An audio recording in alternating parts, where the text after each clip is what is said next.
name's Maya, and I'm the CEO of Mobilize.org.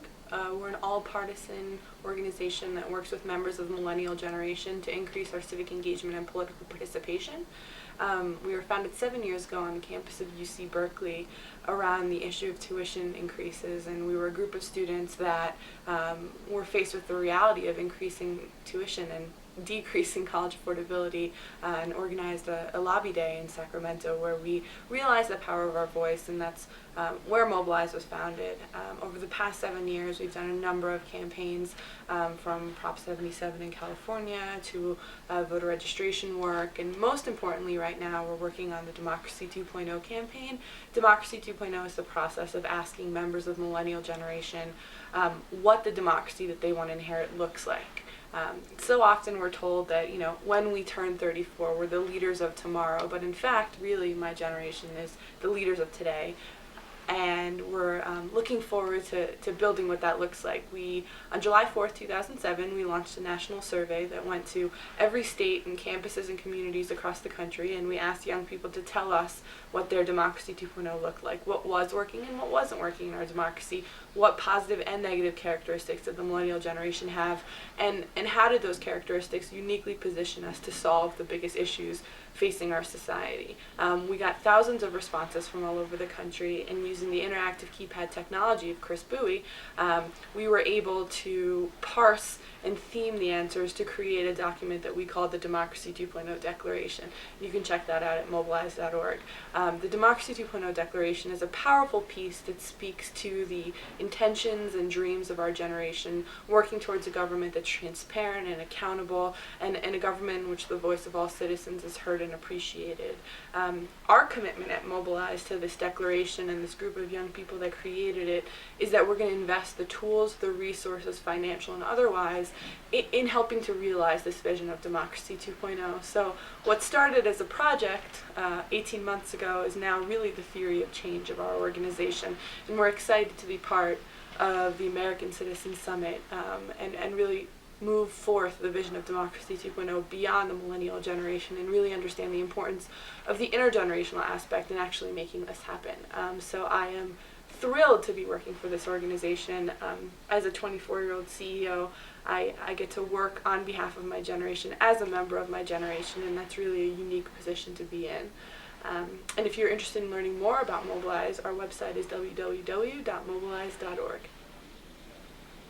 The work of Mobilize.org is made possible by a number of different people and partners, and the gentleman sitting next to me is actually the reason Mobilize.org exists. He's the founder and first executive director of what was Mobilizing America's Youth and what is now Mobilize.org, David Smith. Thank you, Maya. I'm excited to hear all of the great ideas that are coming forth from Mobilize. I did spend a number of years kind of helping to refine the original toolbox that we were creating in terms of empowering our generation to really step forward and claim their position in solving, identifying the most important problems of our society and of our generation, identifying solutions, and then going and implementing those solutions. So I'm very proud to be there when Democracy 2.0 was launched, and even more proud to see where it has gone since.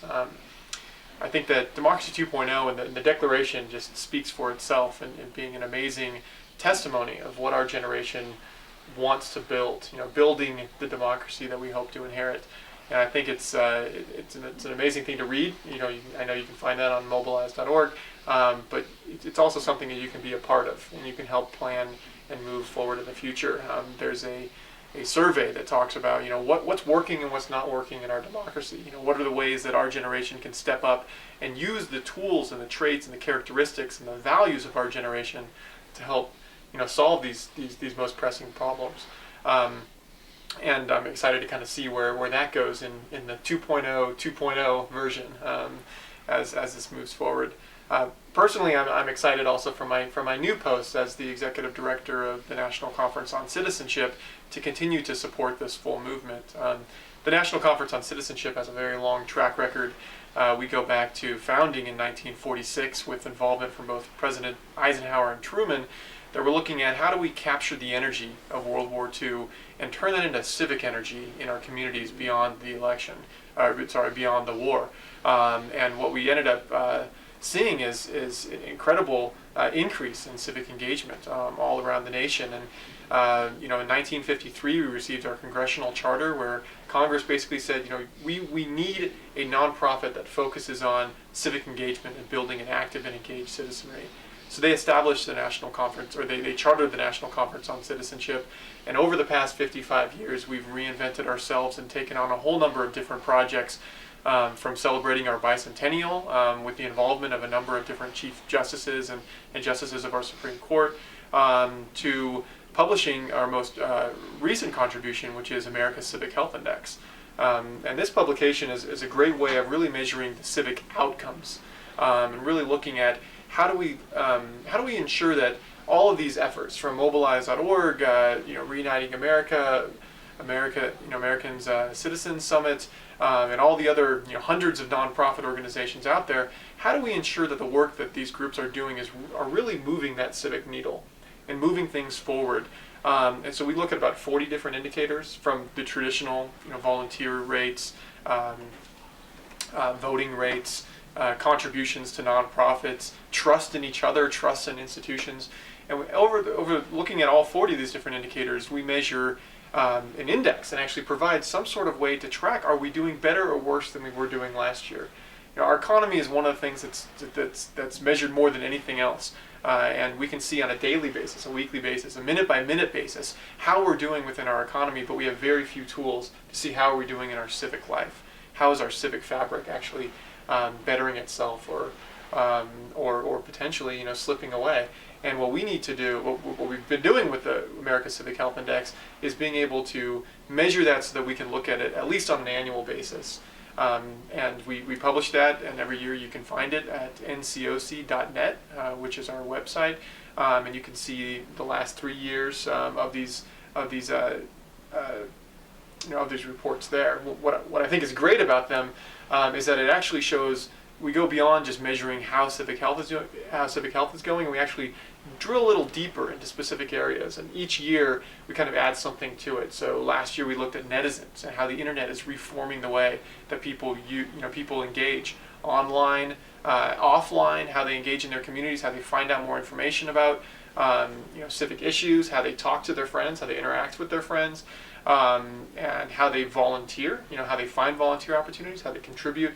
And that was one of our great findings in the last couple years. And this year we actually did a deeper focus on policy reforms, and what sort of policy reforms can keep the energy of this election.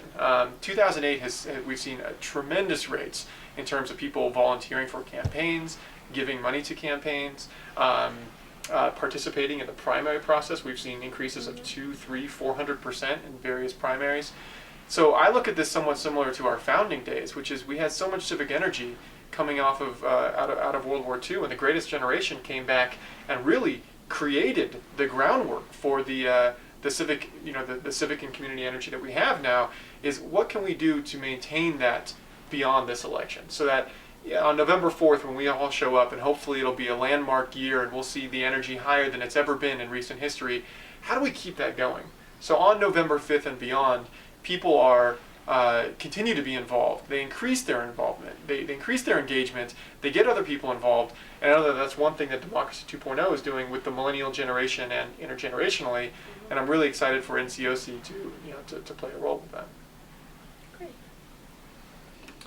Well, the National Conference on Citizenship has some great research available on our website, which is www.ncoc.net.